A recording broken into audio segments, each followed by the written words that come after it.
Assalamualaikum warahmatullahi wabarakatuh.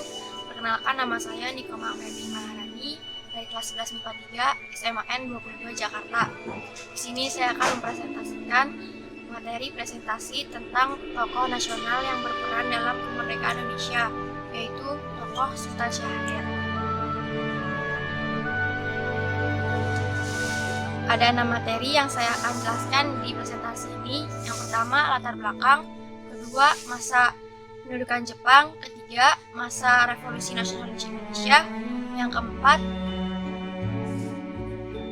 penculikan. Yang kelima, akhir hidup. Keenam, terakhir, karya-karyanya.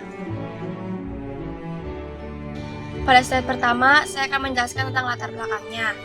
Sultan Syahrir lahir di Padang Panjang, Sumatera Barat 5 Maret 1909 dan meninggal di Zurich, Swiss 6 April 1966. Ia adalah seorang intelektual, perintis, dan revolusioner kemerdekaan Indonesia.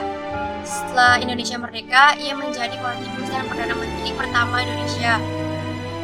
Ia menjabat sebagai Perdana Menteri dari 14 November 1945 hingga 20 Juni 1947. Syahrir mendirikan Partai Sosialis Indonesia pada tahun 1948. Ia meninggal dalam pengasingan sebagai tawanan politik dan dimakamkan di TMP Kalibata, Jakarta. Sultan Syahrir ditetapkan sebagai salah seorang pahlawan nasional Indonesia pada tanggal 9 April 1966 melalui Kepres nomor 76 tahun 1966. Syahrir lahir dari pasangan Muhammad Rasad gelar Maharaja, Sultan bin Sultan Leman gelar Sultan Walidih, dan Putih Siti Rabiah yang berasal dari Koto Gadang, Agam, Sumatera Barat.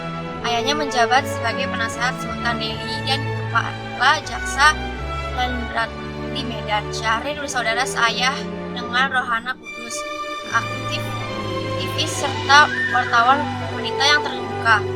Syahrir bersaudara kandung dengan Sultan Sajjah, seorang menggelar saham pribumi paling berpengalaman di masanya.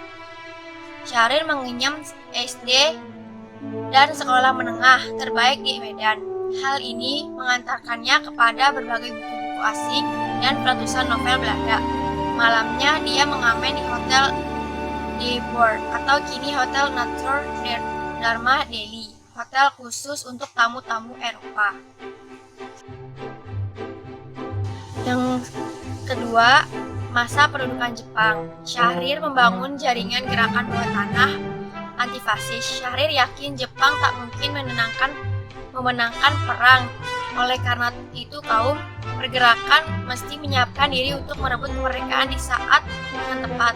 Simpul-simpul jaringan gerakan bawah tanah kelompok Syahrir adalah kader-kader PNI baru yang tetap meneruskan pergerakan dan kader-kader muda, yakni para mahasiswa progresif.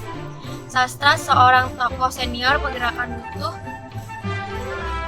buruh yang akrab dengan Syahrir, menulis, "Di bawah kepemimpinan Syahrir, kami bergerak di bawah tanah, menyusun kekuatan subjek sambil menunggu perkembangan situasi objektif dan tibanya saat psikologis untuk merebut kekuasaan dan kemerdekaan."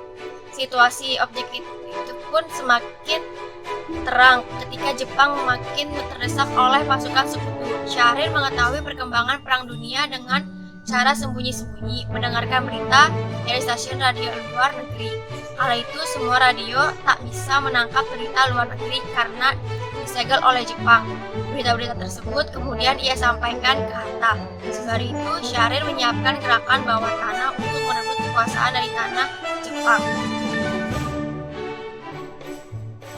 Yang ketiga, masa revolusi nasional Indonesia. Revolusi menciptakan atmosfer amarah dan ketakutan. Karena itu, sulit untuk berpikir jernih, sehingga sedikit sekali tokoh yang punya konsep dan langkah-langkah strategis menyaksikan guna mengendalikan kecamuk revolusi. Saat itu, ada 2 orang dengan pemikirannya yang populer.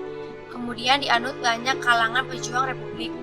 Tan Malaka dan Sultan Syahrir, 2 tokoh pergerakan kemerdekaan yang dinilai steril dari noda kolaborasi dengan pemerintahan fasis Jepang, meski kemudian bertentangan jalan dalam memperjuangkan kedaulatan republik. Pada masa genting itu, Bu Syahrir menulis Perjuangan Kita, sebuah risalah peta persoalan dalam Revolusi Indonesia, sekaligus analisis ekonomi politik dunia usai Perang Dunia Kedua. Perjuangan Kita muncul menyentak kesadaran risalah itu ibarat pedoman dari peta guna mengemudikan kapal Republik Indonesia di tengah badai revolusi. Tulisan-tulisan Syahrir dalam Perjuangan Kita membuatnya tampak berseberangan dan menyerang Soekarno. Jika Soekarno amat terobsesi pada persatuan dan kesatuan, Syahrir juga menulis tiap persatuan hanya bersifat faktis, temporer, dan karena itu insidensial. Usaha-usaha untuk menyatukan secara paksa hanya menghasilkan anak banci. Persatuan semacam itu akan terasa sakit. Yang keempat, penculikan Perdana Menteri Syahrir merupakan peristiwa yang terjadi pada 26 Juni 1946 di Surakarta oleh kelompok oposisi Persatuan Perjuangan yang tidak puas atas diplomasi yang dilakukan oleh pemerintahan Kabinet Syahrir II dengan pemerintah Belanda karena sangat merugikan perjuangan bangsa Indonesia saat itu. Kelompok ini menginginkan pengakuan kedaulatan penuh merdeka 100% yang dicetuskan oleh Tan Malaka, sedangkan kabinet yang berkuasa hanya menuntut pengakuan kedaulatan oleh Jawa dan Madura. Kelompok Persatuan Perjuangan ini dipimpin oleh Mayor Jenderal Soedarsono dan 14 pemimpin sipil diantaranya Tan Malaka dari Persatuan Perjuangan bersama dengan Panglima Besar Jenderal Sudirman. Perdana Menteri Syahrir ditahan di suatu rumah peristirahatan di Paras. Presiden Soekarno sangat marah atas aksi penculikan ini dan memerintahkan polisi Surakarta memenangkan para pimpinan kelompok tersebut. Tanggal 1 Juni 1946, ke-14 dipimpin berhasil ditangkap dan dijebloskan ke penjara di Workunan. Tanggal 2 Juli 1946, tentara Divisi 3 yang dipimpin Mayor Jenderal Sudarsono menyerbu penjara Wirogunan dan membebaskan ke-14 pimpinan penculikan.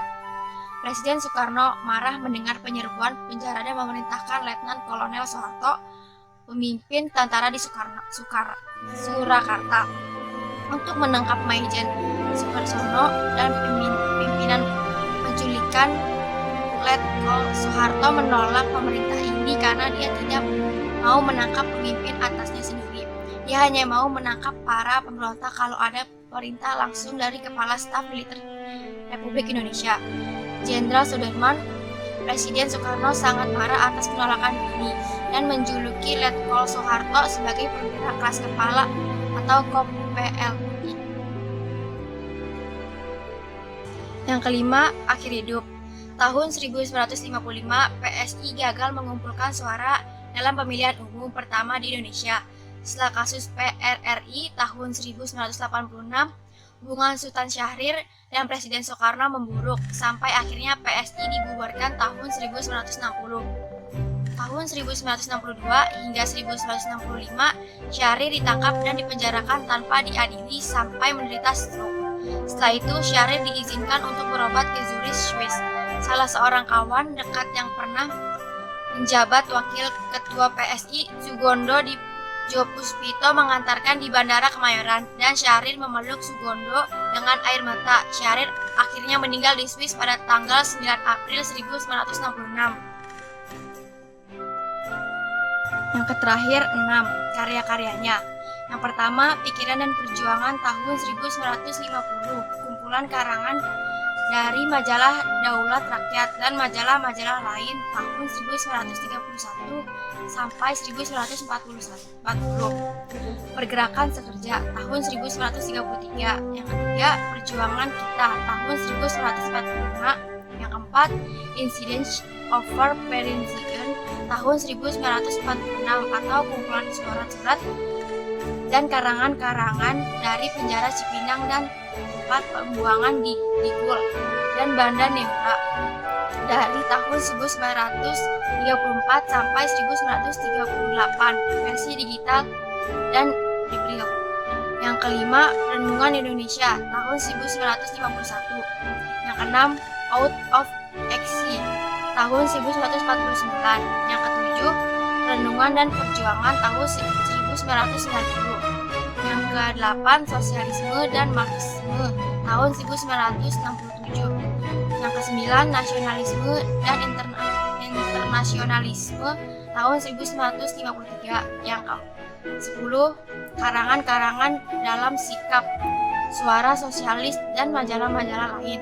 Yang terakhir, Sosialisme Indonesia Pembangunan tahun 1983.